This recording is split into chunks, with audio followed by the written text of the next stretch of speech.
Batman Off-World issue 3, Jason Aaron writing with Doug Mankey on the art. So yeah, this was another enjoyable issue, I thought. As much as the premise is weird, I think Aaron's writes a good comic, and it's I definitely enjoyed this more on these Action Comics issue that just hit this month. I will say that I can't believe this is only issue 3, because it feels like the first 2 issues were so packed with story that it feels like we've been dense. at this for a while. Yeah, it feels dense. Yeah, but not in a way where like, oh, it's too much to read. There's a lot going on. There's a lot for Batman. He's gone through a whole lot, and it's the skill of Aaron to make this already feel like through 3 issues, all of that stuff has happened. Yeah. So we find out that he tamed that wolf, because remember we ended that last issue with him tackling the wolf in the cave. Ione's here to rescue him, and he's like, I need to build a new suit, but we have to go back to the ship. We have to strike and take them down. It sort of sets up that there's a romantic sort of development between Bruce and Ione. She even tries to sort of talk him out of going after the ship, like, hey, why don't we just go somewhere and live? And it's sort of funny because, like, you know, she gets on his lap, they have a bit of a kissy kiss, and he basically just says, no, I still need to work on this, I'll be ready soon. And she gets upset. And what I liked about this is that it felt to me like this was playing off of the idea of, like, she's naive here for thinking for a second that he might give up anything to just go and be happy with her. Because, you know, we've done this dance with Batman. Like, Selina was, you know, we're going to marry him. We've done the whole dance before, and she storms off and says, you know, she better be, you know, this place that you're in love with, this Gotham, must be the most magical place on earth, because, like, the fact that you're turning me down. And that was funny to me, because one, because Gotham is kind of a dump, but two, because I'm like, like, this makes sense that someone who has just met Bruce and has fallen for him in some way wouldn't understand this history and this devotion that he has. So I really liked this, because it really felt like Bruce reacted the exact way that I think all of the audience will expect him to react when she makes this offer. Look, I'm going to say Bruce is a stronger man than I have, because having a Tamaranian like that straddle, man, he's got iron will. That's all. Okay, right, good point, Matt. Well spoken. Yeah, I'm just saying, but also, she better be a worthy mistress, right? She's just pissed because you feel like Ione's not been turned down that often. Oh, right? Probably not. Yeah, she probably gets what she wants most of the time. So Batman gets fired from her ship into the big ship, because obviously, remember, the big ship has the storm that's, like, made around it to hide it and stuff. He gets fired into the ship. We get a very action heavy issue with Batman, and he's like sort of newly made Batsuit fighting off the various aliens and whatnot, and it's all good stuff. There's a big full page 2-page spread of him in his outfit, as he's basically got like a glove that lights up with electricity that he's sort of made to help fight. But Ione comes aboard with her ship and the dog, and is like, okay, she's there to, like, evacuate all of the prisoners who want to leave. Like, this is Batman saving them. And Ione's very upset at having been turned down, because when Batman tries to say something meaningful to her, she's like, oh, is this the part where we exchange how we feel? And then she punches him in the face. So he's maybe upset her a little bit. Just a bit. But again, mildly funny, I'll say. Yes.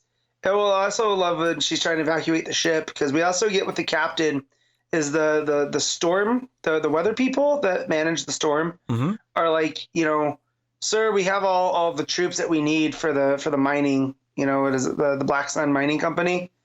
You know, we can't stand and fight. We'll have to pick up new ones. And the captain's like, no, we'll push ahead. So then she starts evacuating them. Batman starts beating the piss out of them, and they're losing numbers. But as one guy's trying to board her ship, she goes, you think I was going to forget? And shoots him right in the face.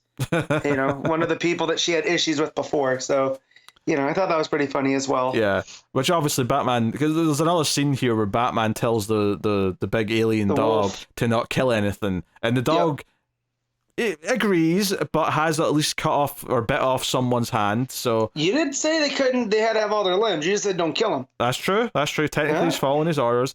There's also really a nice couple panels where it goes to, like, the scrap heap, and, like, the punch bot is like, oh, he's back. Batman has come back for me. Yeah.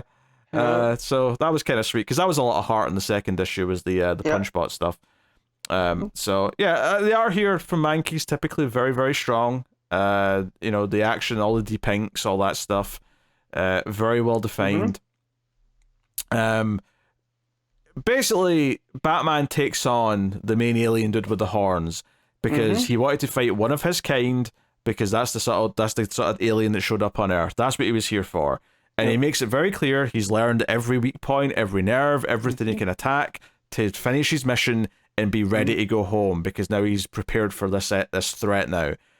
But when he's done, he's like, I don't feel finished. And he turns to Eoni and says, what do you know about this Black Sun Mining Company? Because this is when she's just saying goodbye. She's like, I guess this is goodbye then. And he's like, no, what do you know about this company? And it's basically this idea that he can't help but get involved, that this corrupt regime is doing this. Like, as much as we've been focused on this big mining ship so far, they answer to a company, they answer to a higher power. And this is Weyland-Yutani, if you will. If you will. And he's like, okay, tell me about this. It's the idea that he can't just leave this be. He has to take down the entire thing. And, we get a tease at the end of the villains that run the Black Sun Mining Company, which are these really creepy-looking brothers who are like a little Cenobite, a little... I don't know what.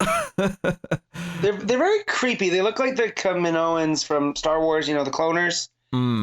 Big long neck, but they also seem to have psychic powers, because they make a guy essentially destroy his mind from the inside.